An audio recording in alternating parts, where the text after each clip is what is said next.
अगर उसको severe bleeding है, मतलब बहुत ज़्यादा खून बह रहा है, अब वो किस परिस्थिति में होगा वो सुनिए आप। क्योंकि ये जो हम लास्ट वाला चौथा बताने जा रहे हैं, इसका अगर आपको पूर्ण ज्ञान नहीं है, अगर आप इसको पूरा तरह से करना नहीं जानते हैं, तो ये जितना फायदेमंद है उतना ही ज़्यादा नुकसानदायक है। क्लियर है? तो देखिए, इसका नाम है रक्तबंध पट्टी। अंग्रेजी में इसको ट्रोनिकेट बोलते हैं। क्या नाम है? ट्रोनिकेट, रक्तबंध पट्टी। अभी क्या है कि इसको करने का तरीका देखिए, पहले जान लीजिए कि एक किस परिस्थिति में हमको करना है। तो ये 2-3 ही परिस्थितियां हैं जिसमें आपको होगा। सबसे फर्स्ट परिस्थिति ये है कि कोई भी अंग, खासकर हमारा जो सपोर्टिव ऑर्गन्स है, जैसे सपोर्टिव ऑर्गन्स में हमारा हाथ आ जाता है, पैर आ जाता है। जो हमारा मेन ऑर्गन्स है वो ट्रंक एरिया है, मतलब कंधे से लेके यहाँ कमर के पास, बाकी सारा हमारा सपोर्टिव अंग में आता है। ठीक है? तो अभी जानिए ये कि अगर ये ट्रोनिकेट करेंगे तो हम किस परिस्थिति में करेंगे। तो अभी के टाइम में देखते हैं लड़का लड़की बहुत ज़्यादा नस काटने का प्रावधान जो चला है, सुने हैं ना, कि लड़का ने ये चीज़ हुआ तो नस काट लिया, लड़की नस काट ली, ये चीज़ हो गया। तो अगर किसी व्यक्ति का पूरा तरह से वो नस कट गया, चाहे वो आपका आर्टरीज हो या वेंस हो उसमें, मतलब धमनी हो या सिरा हो वो उसमें, या फिर अगर किसी व्यक्ति का एक्सीडेंट हो गया और उसका हाथ पूरी तरह से कट के अलग हो गया, जैसे रेल दुर्घटना होती है ना, बस दुर्घटना होती है ना। अब बस दुर्घटना में तो हाथ कटेगा नहीं, लेकिन क्या है, वो पूरा तरह से भंगुर हो जाएगा, अंग भंग हो जाएगा, इतना कि अब वो अंग आपका काम में नहीं है। समझ रहे हैं यहाँ तक? अभी क्या है कि जब उसका हाथ पूरा तरह से कट के अलग हो गया या पूरा तरह से एकदम पापड़ बन गया है, तब उस परिस्थिति में क्या करेंगे, हम ट्रोनिकेट का काम करते हैं, रक्तबंध पट्टी का। अभी एक चीज और जान लीजिए कि ट्रोनिकेट करने के लिए कभी भी हम ट्रोनिकेट करेंगे तो जब भी करेंगे तो हम सिंगल बोन पे करेंगे। ध्यान से देखिए, हमारा जो बाजू है, ये बाह है, इसमें हमारा एक हड्डी है कि नहीं? हमारे पूरे शरीर में 2 ही जगह सिंगल बोन है, एक हमारे बाजू में और दूसरा हमारा जांघ में। समझ में आया? इसके अलावा कहीं और है क्या? नहीं। तो कभी भी ट्रोनिकेट ज्यादातर बाहरी सपोर्टिव अंग जो हमारा है, सपोर्टिव ऑर्गन्स है, इसके लिए ही किया जाता है। अभी मान लीजिए कोई आदमी बीच से ही कट गया तो हम कुछ कर सकते हैं उसमें क्या? किसी का गर्दन कट के अलग हो गया, हम कुछ कर सकते हैं? नहीं कर सकते। किस में करेंगे? तो हमारा जो मेन बॉडी ऑर्गन्स है उसके अलावे जिसमें हो गया उसमें हम करेंगे। तब क्या है कि जब भी करेंगे तो हम सिंगल बोन पे करेंगे। अब एक चीज आता है कि सिंगल बोन पे ही क्यों करेंगे। तो जब हम ये बांधेंगे तो आप ये चीज जान लीजिए कि हमारा ये जो हड्डी है, ये हाथ है, इसका नाम है रेडियस अल्ना। ये जो हमारा हाथ है इसमें 2 हड्डी है, इस दोनों हड्डी का नाम है रेडियस अल्ना। इसके बाद ये जो जांघ है इसमें सिर्फ एक हड्डी है, लेकिन जांघ के जैसे ही नीचे आते हैं इसमें 2 हड्डी है, इसका नाम है टिबिया फेबुला।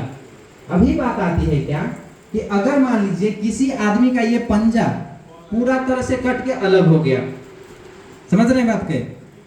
ये पंजा पूरा तरह से कट के अलग हो गया, पैर में यहां से पूरा तरह से कट के अलग हो गया, तो हम क्या करेंगे, उसके जस्ट आगे बांध देंगे? उसके जस्ट आगे बांध सकते हैं क्या? नहीं बांधेंगे। कारण सुनिए क्यों। क्योंकि हमारा ये जो हाथ है इसमें 2 हड्डी है।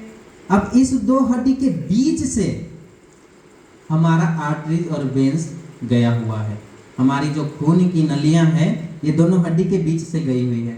अभी हम क्या है कि जब इसको हम बांधेंगे तो इतना मजबूत से नहीं वो बंधा पाएगा कि ब्लड हमारा इधर नहीं जाए। आप कितना भी ताकत से बांध दीजिए, आपका ब्लड इधर रिसाव होते रहेगा, और किसी कारण से वो मरे ना मरे, ब्लड कंट्रोल से, मतलब ब्लड की कमी से वो मर जाएगा। समझ में आ रहा है?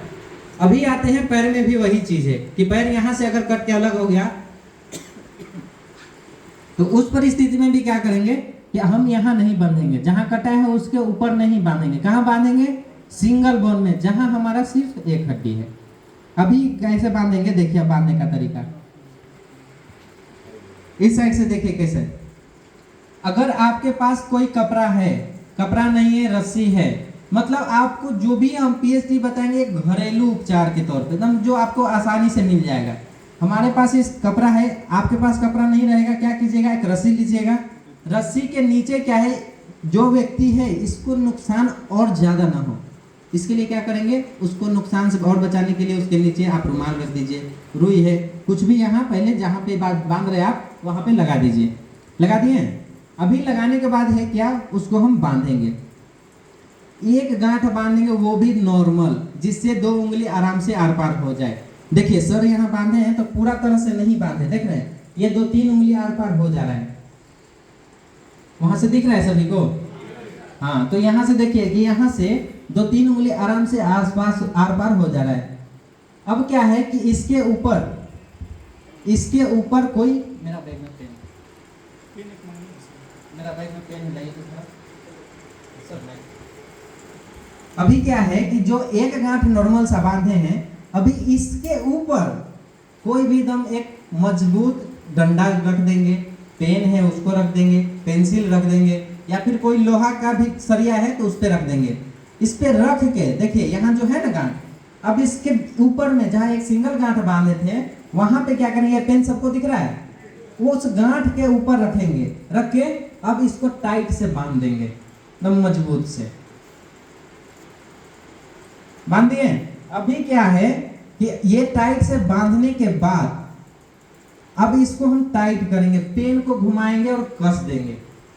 अब मेन खेला यहीं से शुरू होता है कि अगर आपको पूरा तरह से जानकारी नहीं था, आपने क्या किया, आपने सोचा कि इधर से खून इधर बहुत ज्यादा बह रहा है, यहाँ बांध दो, इधर खुल जाएगा ही नहीं, यही ना, आप तो भलाई सोच के किए। अब क्या होगा कि ब्लड से यहाँ आपका जैसे बंधा गया, बांधने के बाद क्या है, ब्लड आपका इधर जाना बंद हो गया, आगे वाले ऑर्गन्स में ब्लड आपका जाना बंद हो गया, नहीं जा रहा है। अब क्या होगा कि बहुत ज्यादा देर बांधने से यह हो जाएगा कि इधर का जो ब्लड हमारा ऑर्गन्स है, ये जो बचा हुआ एरिया है, उसमें तो ब्लड नहीं जा रहा है। अब क्या है कि हमारे ब्लड और ऑक्सीजन के कमी से वहां का टिश्यू क्या है, कोशिका मरने लगेगा, सेल हमारा मरने लगेगा। समझ में आ रहा है। अब क्या है कि जैसे ही हमारा कोशिका मरने लगेगा, और हॉस्पिटल हमारा है लगभग 50 किलोमीटर दूर, अभी तो ज़्यादा इतना दूर नहीं होता है हॉस्पिटल, लेकिन फिर भी मान लीजिए कि 20 किलोमीटर है, आप इसको 20 मिनट या 1 घंटा बांध के छोड़े हुए हैं। अब क्या है कि ये एरिया आपका पूरा खत्म हो चुका है, मर गया है, ऑक्सीजन ब्लड उसको नहीं मिला, वो मर गया। अब क्या है कि जैसे ही डॉक्टर पास जाइएगा, डॉक्टर साहब क्या बोलेंगे कि आपने इसके भलाई के लिए यहाँ से तो अंग बांधे, लेकिन क्या है कि अब यहाँ से ब्लड इधर नहीं जाने की वजह से अब इस व्यक्ति को जिंदा रखने के लिए अब जहाँ से आप बांधे वहीं से इसका हाथ काटना पड़ेगा। समझ में आ गया कि आप हाथ यहाँ से ब्लड जो बह रहा था, इसको रोकने के लिए आप यहाँ बांध दिए, और आधा जानकारी की वजह से आप बांध के ही छोड़ दिए। अभी क्या है कि ये अंग यहाँ से नीचे तक पूरा काटना पड़ेगा इसका।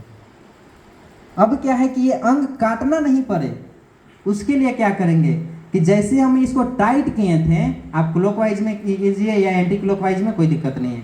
टाइट जैसे ही किए, ध्यान से सुनिएगा, हर 10 से 12 मिनट पे, कितना देर पे, हर 10 से 12 मिनट पे क्या करेंगे, इसको लूज करेंगे, ढीला करेंगे। जैसे ही ढीला करेंगे, यहाँ से ब्लड इधर आने लगेगा।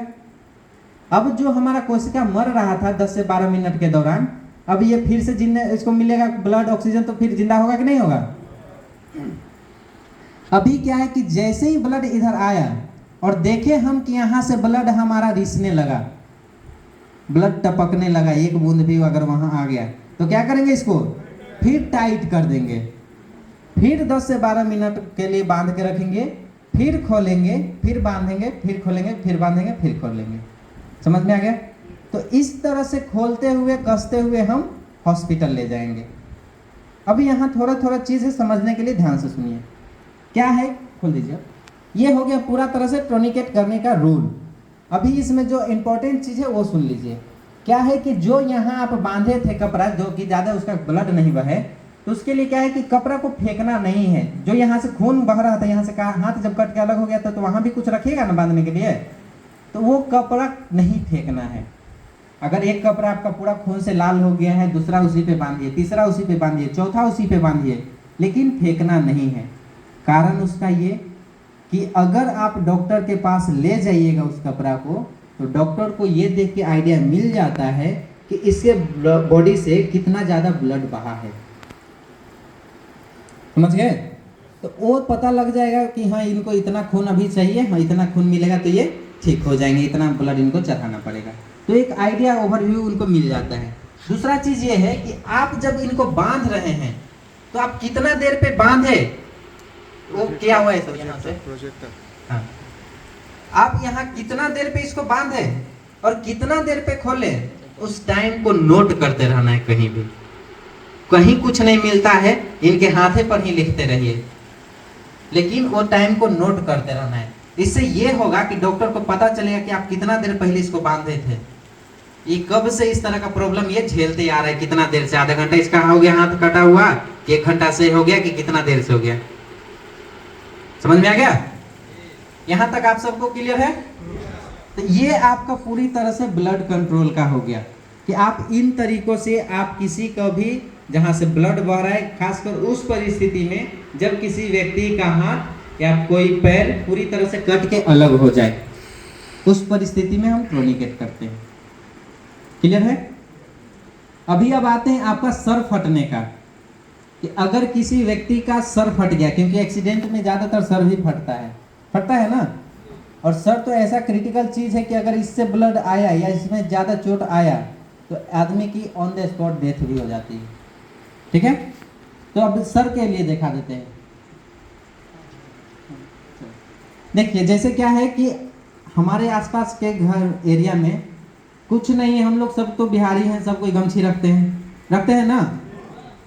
गांव घर में है दुपट्टा मिल जाएगा, नॉर्मल साड़ी मिल जाएगा, कुछ भी है। क्या कीजिए कि देखिए इस तरह से क्या है कि एक ट्रेंगुलर फाड़ लीजिए, उसको त्रिकोण बना लीजिए। नहीं है तो कमांडो हम लोग हैं ना, आप सब में तो लगभग कमांडो लोग होंगे, तो क्या है जिस तरह से हम लोग पीछे बांधते हैं कमांडो की तरह, उसी तरह से इसको बना लेंगे और इसको बांधेंगे। देखिए किस तरह से।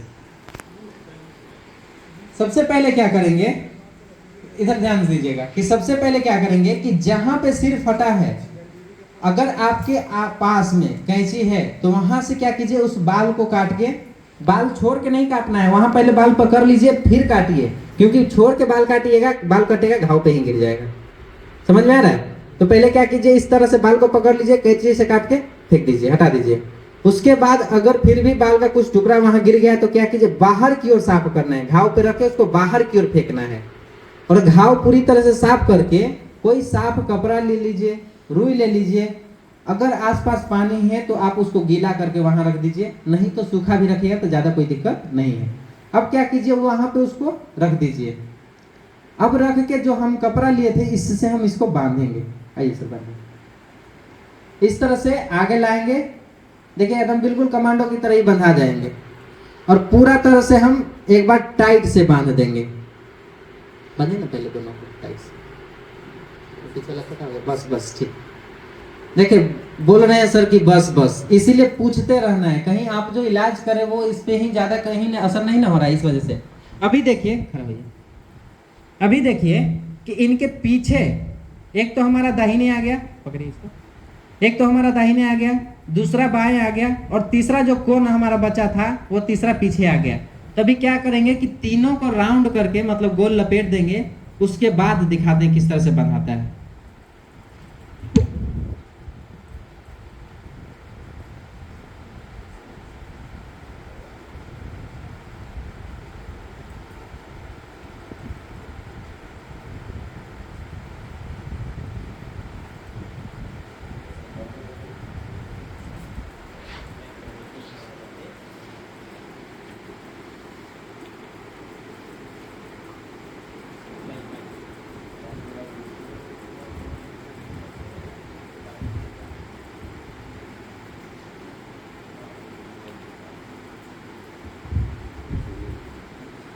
देखिए क्या किया, ये जो पीछे से जो दाहिने बाएं आया हुआ था उसको क्या किए, आगे लाके हम बांध दिए, आगे घूमे। देखिए आगे लाके बांध दिए, लेकिन फिर भी पीछे एक और बचा हुआ है, उसको क्या करेंगे, कहाँ से लाएंगे, तो जहां पे हमारा घाव है, जहां से हमारा कटा हुआ है, क्या करेंगे, उसके ऊपर से लाएंगे दम। यही हम सिर में सिर्फ क्या कर सकते हैं, तो एक ही काम कर सकते हैं, वो है डायरेक्ट प्रेशर। इसको पकड़ लीजिए।